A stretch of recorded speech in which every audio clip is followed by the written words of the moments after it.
Start on the hour. Okay. Please don't forget. Your life. Okay. Good evening and good afternoon, depending on where you are listening from. Welcome to OTMeter. Welcome to OTMeter, where we race through the Old Testament, bringing you timeless stories from the Bible. We have finished the book of Matthew. For those who have been joining, thank you. If you're just joining us, you're also very much welcome. Today we're going to be reading Genesis. And we're going to be looking at the law. So we're going to look at the writings of Moses. So without any further ado, let's jump right to it. Remember, my name is Kelechi and I'll be reading from the NLT version. Genesis 1. In the beginning, God created the heavens and the earth. The earth was formless and empty, and darkness covered the deep waters. And the Spirit of God was hovering over the surface of the waters. Then God said, "Let there be light," and there was light. And God saw that the light was good, and he separated the light from the darkness, called the light day, and darkness night. And the evening passed, and morning came, making the first day. Then God said, "Let there be a space between the waters to separate the waters of the heaven and the waters of the earth." And that is what happened. God made this space to separate the waters of the earth from the waters of the heavens. God called the space sky. And evening passed and morning came, making the second day. God said, "Let the water beneath the sky flow together into one place, so dry ground may appear." And that is what happened. God called the dry ground land and the waters sea. And God saw that it was good. Then God said, "Let the land sprout the vegetations, every sort of seed-bearing plant and trees that grow seed-bearing fruits. These seeds would then produce the kind of plants and trees from which they came." And that is what happened. The land produced vegetation, all sorts of seed-bearing plants, and the trees with seed-bearing fruits. Their seeds produced plants and trees of the same kind. And God saw that it was good. And evening passed and morning came, making the third day. Then God said, "Let light appear in the sky to separate the day from the night. Let them be signs to mark seasons, days, and years. Let this light in the sky shine down on the earth." And that's what happened. God made two great lights, the larger one to govern the day, the smaller one to govern the night. He also made the stars. God set this light in the sky to light the earth, to govern the day and the night, and to separate the light from the darkness. And God saw that it was good. And evening passed and morning came, making the fourth day. Then God said, "Let the water swim with fish and other life. Let the skies be filled with birds of every kind." So God created great sea creatures and every living thing that cirrus and swims in the waters, and every sort of bird, each producing offspring of the same kind. And God saw that it was good. Then God blessed them, saying, "Be fruitful and multiply. Let the fish fill the seas, and let the birds multiply on the earth." And evening passed, and morning came, making the fifth day. Then God said, "Let the earth produce every sort of animal, each producing offspring of the same kind, livestock, small animals, and along the grounds, and wild animals." And that is what happened. God made all sorts of wild animals, livestock, and small animals, each able to produce offspring of the same kind. And God saw that it was good. Verse 26. Then God said, let us make human beings in our image to be like us. They would reign over the fish in the sea, the birds in the sky, the livestock, all wild animals on the earth, and the small animals that scurry around along the ground.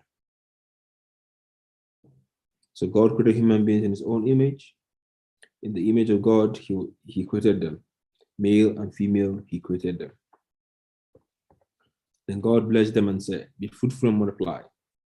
Fill the earth and govern it. Reign over the fish in the sea, the bird in the sky, and all animals scurry along the ground. Then God said, look, I have given you every seed-bearing plant throughout the earth, and all the fruit trees for your food. I have given you every green plant as food for all the wild animals, the birds in the sky, and the small animals that scurry along the ground. Everything that has life. And that is what happened. Then God looked over all he had made, and he saw that it was very good. Evening passed, and morning came, marking the sixth day. Genesis chapter 2. So the creation of heavens and the earth and everything in them was completed. On the seventh day, God had finished his work of creation, so he rested from all his work. And God blessed the seventh day and declared it holy, because it was the day when he rested from all his work of creation. This is the account of the creation of the heavens and the earth. When the Lord God made the earth and the heavens, neither wild plants nor grains were growing on the earth. For the Lord God had not yet sent rain to water the earth, and there were no people to cultivate the soil. Instead, springs came up from the ground and watered all the land. Then the Lord God formed the man from the dust of the ground.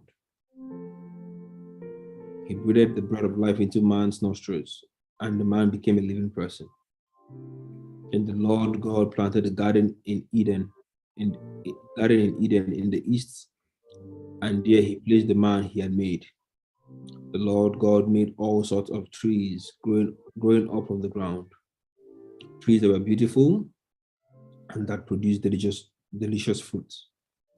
In the middle of the garden, he placed the tree of life and the tree of knowledge of good and evil. A river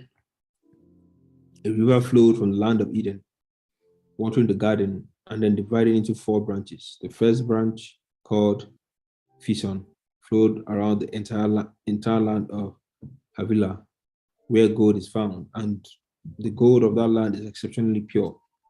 Aromatic resin and onyx stones are also found there. The second branch, called Gion, flowed around the entire land of Kosh. The third branch, called Tigris, flowed east of the land of Ashur. The fourth branch is called Euphrates. Verse 15. The Lord God placed the man in the Garden of Eden to tend and watch over it.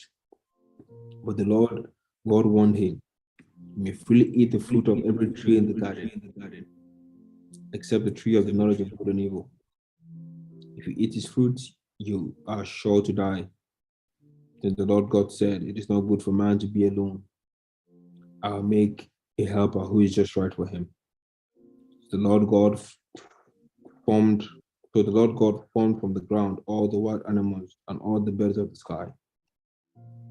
He brought them to the man to see what he could call them. And the man chose a name for each one. He gave names to all the livestock, all the birds of the sky, and all the wild animals. But still, there was no helper just right for him. So the Lord God caused man to fall into a deep sleep while the man slept. The Lord God took out one of the man's ribs and closed up the opening. Then the Lord God made a woman from the rib, and he brought her to the man. At last, the man exclaimed, This one is bone from my bone and flesh from my flesh. She will be called woman because she was taken from man.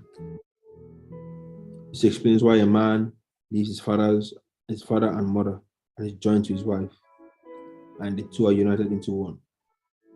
Now the man and his wife were both naked, but felt no shame. Genesis chapter 3. The serpent was the shrewdest of all the wild animals that the Lord God had made. One day he asked the woman, "Did God really say you must not eat the fruit from any of the trees in the garden?"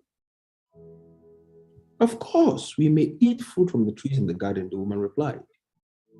"It's only the fruit from the tree in the middle of the garden that we're not allowed to eat. God said, you must not eat it or even touch it. If you do, you will die." "You won't die," the serpent replied to the woman. "God knows that your eyes will open as soon as you eat it, and you'll be like God, knowing both good and evil." The woman was convinced. She saw that the tree was beautiful and its fruit looked delicious. She wanted the wisdom it could give her, so she took some of the fruit and ate it. Then she gave some to her husband who was with her, and he ate it too. At that moment, their eyes were open and they suddenly felt shame at their nakedness. So they sewed fig leaves together to cover themselves.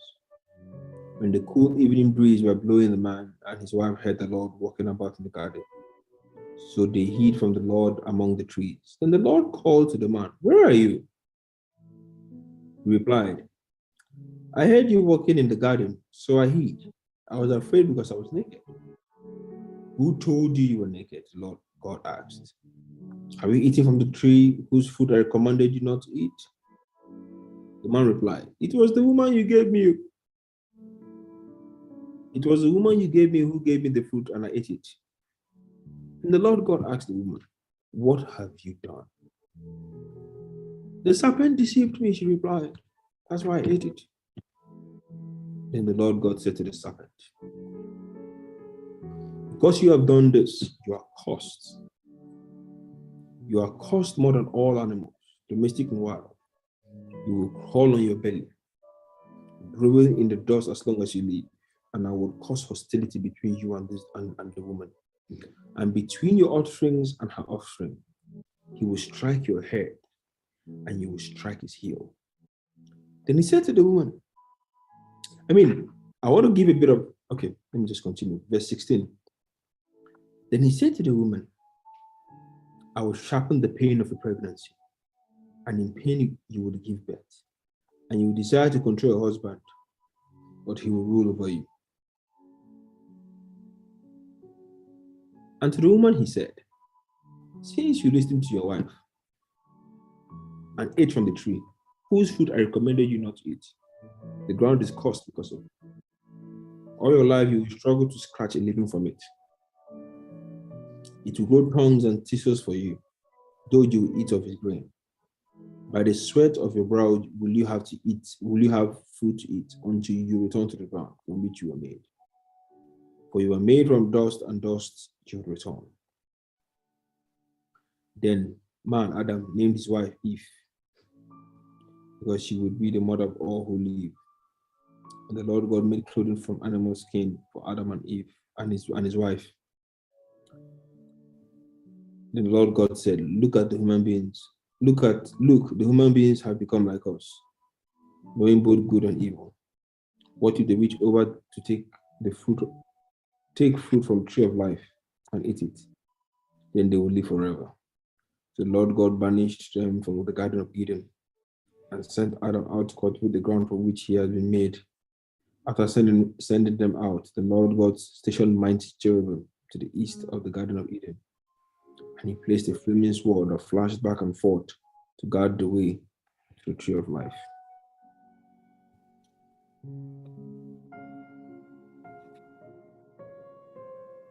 Chapter 4. Now Adam had sexual relations with his wife Eve, and she became pregnant.